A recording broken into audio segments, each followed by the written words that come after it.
Bonjour à tous, bienvenue sur le plateau télé de l'Open World Forum. Nous allons aujourd'hui aborder un autre sujet avec notre nouvelle invitée, Anne-Nicolas. Bonjour. Bonjour.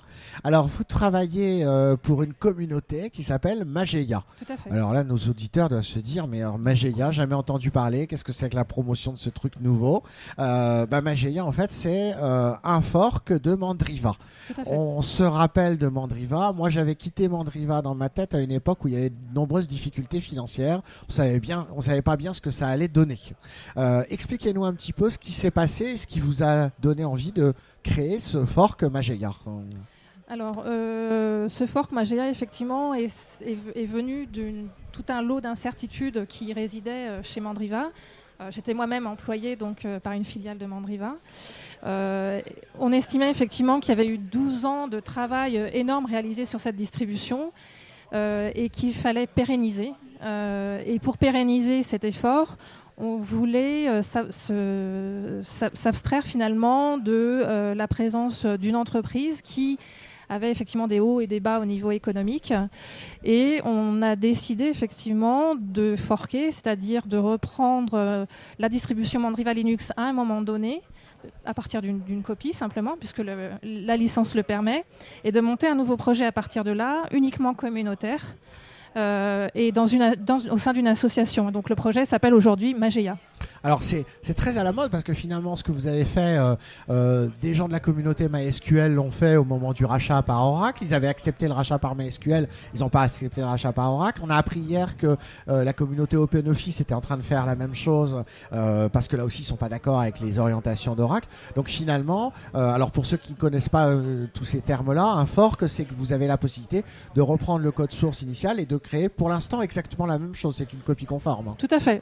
Il ne s'agit pas non plus de réinventer la roue, puisque je l'ai dit tout à l'heure, on croit beaucoup en la technologie intégrée à la distribution Mandriva Linux. On pense que c'est vraiment un point fort, mais on voudrait travailler de manière différente justement à l'élaboration de la future distribution.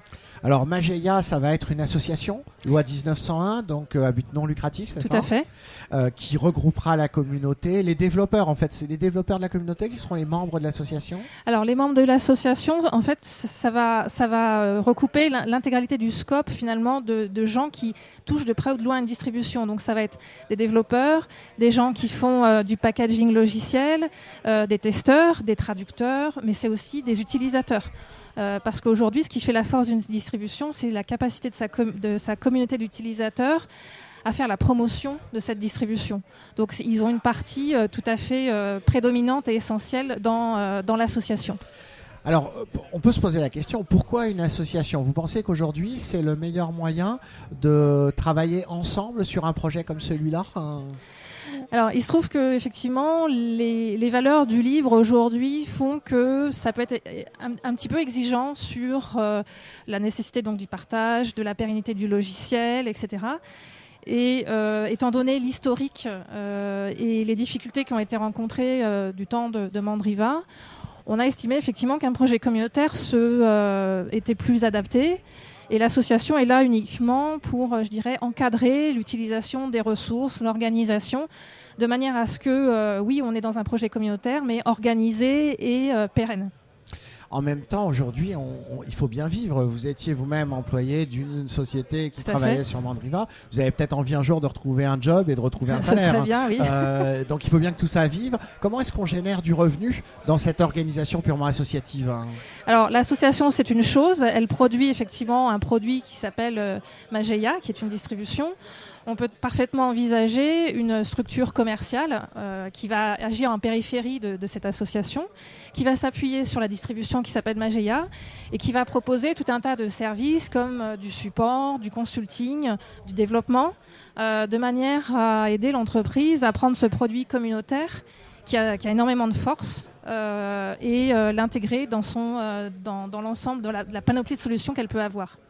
Alors aujourd'hui, vous êtes confronté à un certain nombre de besoins urgents. Le premier besoin, on va essayer d'y répondre ensemble, c'est de faire un petit peu de bruit autour de Mageia parce qu'en effet, personne ne connaît.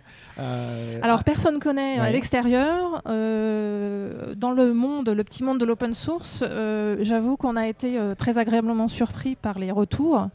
Parce que effectivement, non seulement la communauté actuelle Mandriva a bien réagi à l'annonce et à adhérer, mais aussi des gens qui utilisaient Mandrake à l'époque. Et qui reviennent parce qu'ils estiment que ça correspond un peu plus à leurs attentes qu'ils avaient et leur vision d'une distribution open source. Alors ça, il faut faire attention, c'est ce qu'on appelle le syndrome du nombril, c'est que les gens qui vous connaissent. Hein. Exactement. Voilà. Et toute la difficulté, c'est de faire en sorte que ceux qui ne vous connaissent pas aient le réflexe d'aller voir Mageia plutôt, parce qu'il faut dire les choses très claires. Du coup, vous devenez un peu concurrent de Mandriva. Tout à fait.